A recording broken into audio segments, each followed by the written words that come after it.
ብቻውን የቆመ የመከራን ኮፈንደር ምሶ ለስኬት በቅቶ አያውቅም። የችግርን ወጀብ አልፎ ብልጽግናን አሳክቶም አያውቅም። ይልቁኑ ለጠላት ወለል ያለ በር ይከፍታል እንጂ። የኢትዮጵያም እውነት ይኸው ነው። ትላንት የስልጣኔ ቀንዲል የኃያልነት ምልክት ሆና በስሟም በግብሯም የገነነች ሀገር በድህነት ተጠራች፣ ባለመረጋጋት ተነሳች። ይህ ሁሉ የሆነው በመነጣጠል ውስጥ ነው። አቅም ነስቶ ኃይላችንን በወሰደው መከፋፈል። የኢትዮጵያ የእድገት ጉዞ ስብራት፣ የኢትዮጵያ ፖለቲካል ችግር ስብራት ዋነኛው ጉዳይ የጥላቶቻችን አጀንዳ ነው። ይሄም መለያየት ነው። ዘር፣ ሃይማኖት፣ ጾታ፣ ሰፈር፣ መንደር እየተባለ መለየት ነው። ለዚህ መፈወሻ መድኃኒት ደግሞ መደመር ብቻ ነው። በጋራ ቆመን የመፈቃቀድ ረድፋችንን አሳምረን በቆምንባቸው በእነዚያ ውድ ጊዜያትማ ያሳካነው እልፍ የጻፍነው ስማችን ዛሬም ድረስ ተሻግሮ የሚሰማ ነው። በጋራ መቆም ታላቁ ሚስጥር። እንደምታዩት በጣም አናሳ ትንሽ ናት፣ ስስ ናት። ግን ሺውን ትበጠሳለች። እንደዚህ አትችልም፣ አቅም ያላት። አሁን ወሬ ስመጣ ደግሞ ይሄ አሁን እንደምታዩት በጣም ጠንካራ ነው። አሁን እንዴ በጠሳል ባል ይሄ አይበጠስም፣ ተያይዞ ነው ያለው።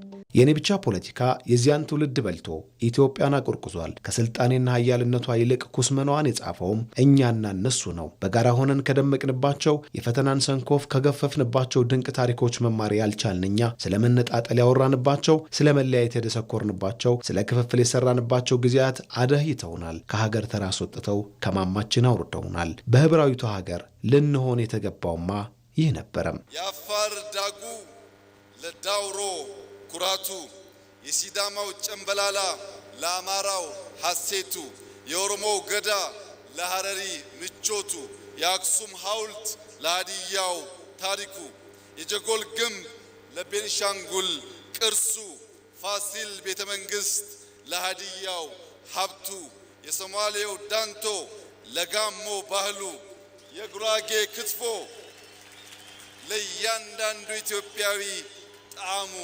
ያንዳችን ለሌላችን ውበት፣ ያንዳችን ለሌላችን ክብር የሆነባትን ሀገር ኢትዮጵያ አንዱ ከፍ ሌላው ዝቅ ብሎ ሳይሆን ሁላችን እኩል ሆነን በወንድማማች አይን ተያይተን በመደመር እሳቤ የበለጸገች ኢትዮጵያን ለልጆቻችን እንድናሻገር አደራ ልላችሁ እወዳለሁ። የኛ የኢትዮጵያን እኔ አንተ መባባል የኔ ብቻ ነው ልክ ከንቱ አተካራ ውስጥ መግባት ከውዱ ሀገር ጥቅም ከእድገት ትልም መሻት ዞር ያደርገናልና የኢትዮጵያ ጠላቶች አብዝተው ይፈልጉታል፣ ያቀዱበታል፣ ይፈጽሙበታል፣ የትሮይ ፈረሶቻቸውንም ያሰማሩበታል። የትላንት የኢትዮጵያ መልክን የገለጠው ታሪክም ይኸው ነው። ህልማችን የሚከሽፈው፣ መሻታችን የሚጨነግፈው ቆርጠን ስላልተነሳን መተባበር ስለሚሳነን አልነበረም። ስንጥቃቶቻችን ለጠላቶቻችን እድል ሆነው እንጂ።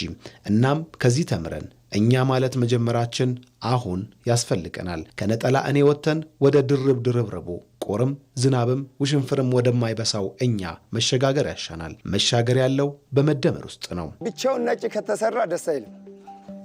ውሃ ሰማይም ብቻውን አረንጓዴ ከተሰራ ደስ አይልም። ዲዛይኑን ጠብቆ አይነት ከገባ ያምራል፣ ውበት አለው።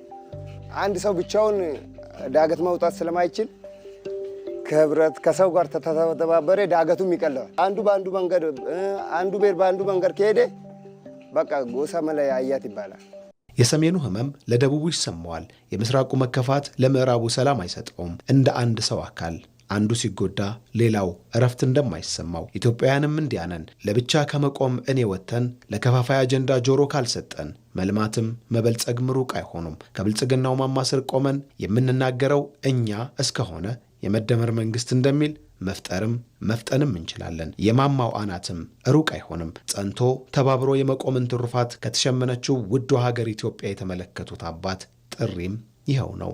እንዲህ ትንሿ ክር እንዲህ ተባብራ ልብስ ከሆነችማ ተቋጭታ ከተለበሰችማ ተመካክረን ተገማምደን መኖር ያስፈልገናል።